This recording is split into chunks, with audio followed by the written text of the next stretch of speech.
What if you suddenly need money? Know how much emergency fund you should build and how. It is around 11 at night. A message comes on the phone. The car has broken down in the middle of the road. At the same time, another call comes from home. The doctor has prescribed some tests. They need to be done right now.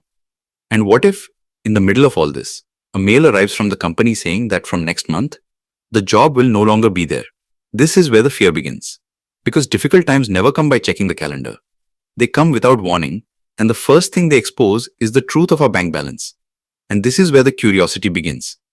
What is that financial shield which is not an investment but can become the biggest support in difficult times? Its name is emergency fund. This is the money that is set aside little by little during good days, so that in bad days, dignity, stability, and decision-making remain protected.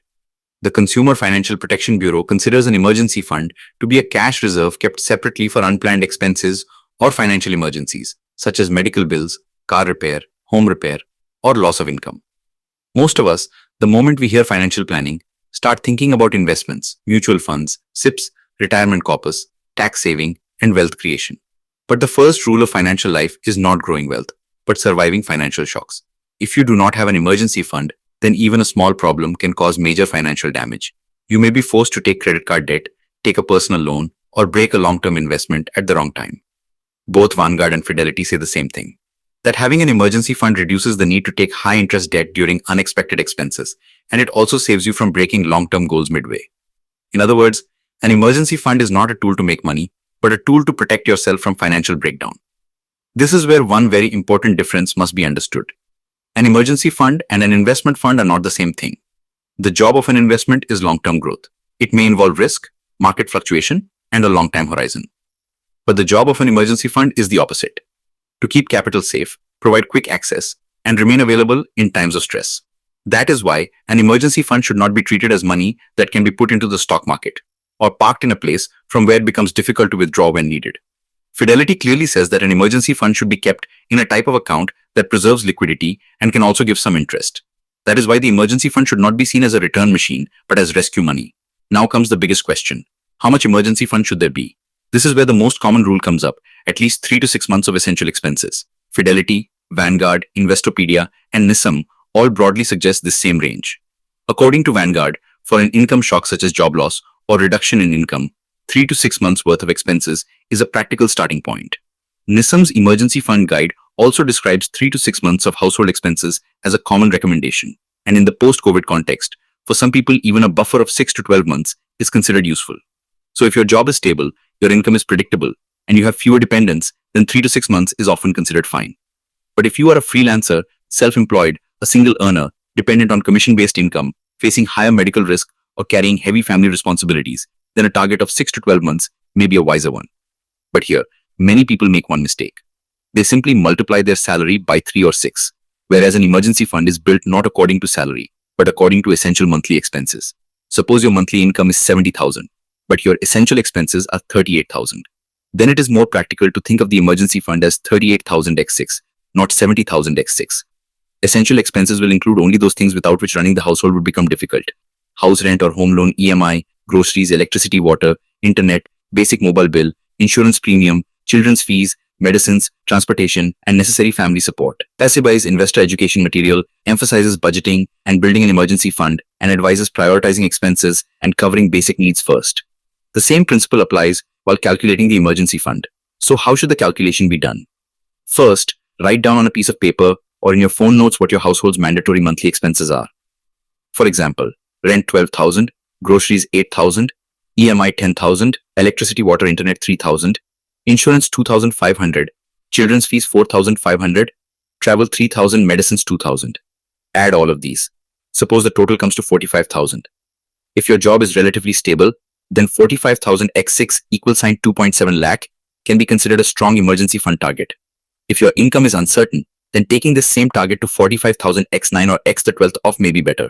That is why an emergency fund is not a fixed universal number. It changes according to your lifestyle, dependency, job risk, and medical reality.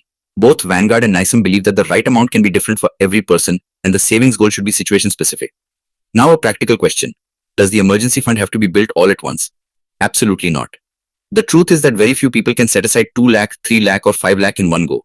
So the better method is to build it in phases. Fidelity's guidance says something useful. First, create a small milestone, then build the full fund.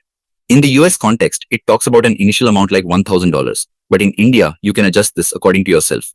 For example, 10,000, 25,000, or the first milestone of 1 month's expenses. This creates a sense of psychological progress. Then gradually increase it to the level of 3 months, then 6 months.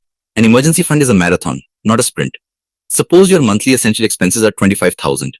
A 6-month fund becomes 1.5 lakh. At first glance, this looks like a big amount, but if you set aside 5,000 every month, the target can be reached in 30 months. If you can save 10,000 monthly, then in 15 months. In between, if you get a bonus, tax refund, incentive, cashback windfall, or extra freelance income, then a part of that can be added to the emergency fund. CFPB describes automatic savings as an easy way to build the habit. Once salary comes in, a fixed amount should automatically move into savings. This method works very well in India too, because discipline does not come from decisions, it comes from systems. When money automatically gets deducted and moves into a separate account, the fund begins to build. Now let us come to the part where the most confusion happens. Where should the money be kept? The emergency fund should be kept in a place from where, if needed, the money can be withdrawn relatively quickly, the principal remains safe, and there is no market risk. That is why keeping it in the everyday spending account is not ideal, and putting it in a risky instrument with a long lock-in is not right either. A savings account is a simple option because liquidity remains the easiest. Some people also keep a part of this fund in a sweep-in FD or short-term deposit, but that is fine only when the withdrawal rules are understood and the money can be accessed immediately when needed. According to RBI's customer service guidelines, banks may allow premature withdrawal, but a penal rate can apply and the applicable terms should be disclosed at the time of deposit. That is why before keeping money in an FD, it is necessary to understand how easy and how cost-effective it will be to break it in an emergency. There is another very important thing here. Keep the emergency fund separate from your primary operating account. If it remains in the same account from which you spend daily, then the money will slowly get spent unnoticed. It is better to have a separate savings account whose purpose is only the emergency fund. If needed, you can even choose a different bank for it so that the money remains visible but is not touched every day. Yes, one thing must be kept in mind. It should not become so inaccessible that it stops being useful. Emergency fund does not mean locking it into some scheme where paperwork, wait time, or exit penalty becomes so heavy that it is of no use in an emergency. You have to maintain a balance between liquidity and discipline. In India, one useful fact from the point of view of bank safety is deposit insurance. According to RBI and DCGC, one depositor in one bank in the same right and same capacity gets insurance cover up to a maximum of 5,000,000, including principal plus interest if a situation like bank failure arises. This does not mean that keeping more than 5 lakh in a bank is unsafe, but it is important to understand what the insured limit is. If a person's emergency fund is quite large, then understanding bank concentration risk is also wise. This information becomes useful especially in the case of very large cash buffers. Now, one practical question. Are emergency fund and insurance the same thing? No. Both are necessary, but both play different roles. Insurance covers large specific risks, such as hospitalization, life risk, disability. An emergency fund absorbs day-to-day financial shocks, such as job loss, appliance repair, temporary income disruption, urgent travel, or out-of-pocket expense. Fidelity also considers adequate health and disability insurance important along with emergency savings. In other words, in smart financial planning, insurance and emergency fund work together. They do not replace each other. If you have insurance, but no cash reserve, then even small emergencies will create stress. And if you have a cash reserve but no insurance, then one major medical event can empty the emergency fund in a single blow. Also remember that an emergency fund is not meant for every expense. A sale is on, you want to upgrade your phone, there is a chance for a vacation, or festival shopping has come up. These are not emergencies. Misuse of the emergency fund is its biggest enemy. Keep it only for situations where the expense is unplanned, necessary, and urgent. If lifestyle purchases keep happening from this fund again and again, then when a real emergency comes, the fund will be found empty. That is why it is necessary to mentally label this money separately too. Many financial educators say it should be treated like a do not touch except true emergency bucket. It is this mental boundary that protects the fund. Another important point is that an emergency fund does not stay static. Today your expenses may be 30,000. After 2 years they may become 45,000. Today you may be single. Tomorrow family responsibilities may grow. Today you may live in a rented house. Tomorrow a home loan EMI may get added. That is why at least once or twice a year the emergency fund target should be reviewed. Investopedia considers the emergency fund a key benchmark of overall financial health and says that it should be updated from time to time according to realistic expenses. Many people build the fund once and then do not revise it for years. That is a mistake. The fund should grow along with changes in life. And what if you already have debt? Then a balance has to be made between emergency fund and debt repayment. It is not always the right strategy to put every extra rupee only into investment or only into loan prepayment. Because if there is no cash buffer at all, then the next emergency will again push you toward a loan. Many expert resources believe that reducing high-interest debt is important, but building a basic emergency cushion is equally important. Otherwise, the financial plan will look good on paper but not in real life. That is why starting with a small emergency fund and then gradually strengthening it is the most practical path for many people. In the end, an emergency fund is not just money, it is mental peace. It is the confidence that if something goes wrong tomorrow, the world will not end. It is that breathing space in which you do not make the wrong financial decision in panic. It can save you from the embarrassment of asking for borrowed money, the chain of high interest debt, and the compulsion to break long term investments. But that is why, if your financial journey has just begun, then perhaps the very first question should not be which stock to buy or which fund is best. The first question should be, if income stops next month, for how many days will the house keep running? And the truest, most practical answer to that question is a strong emergency fund. If this video has taught you something new, or if you feel this information should reach more people, don't forget to like and share the video. Your small share can become valuable and useful information for someone else. If you have any questions related to this topic, or if you would like to share your opinion with us, be sure to write in the comment box. We read every question and suggestion from you, because your feedback inspires us to create better content.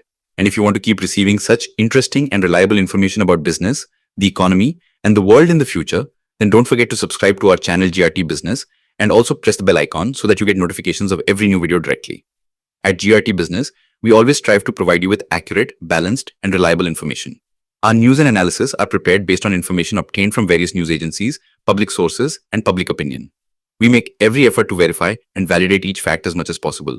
But in case of any possible error or dispute, the responsibility lies with the respective sources. Our only aim is to present you with a correct and trustworthy perspective so that you can understand any topic better.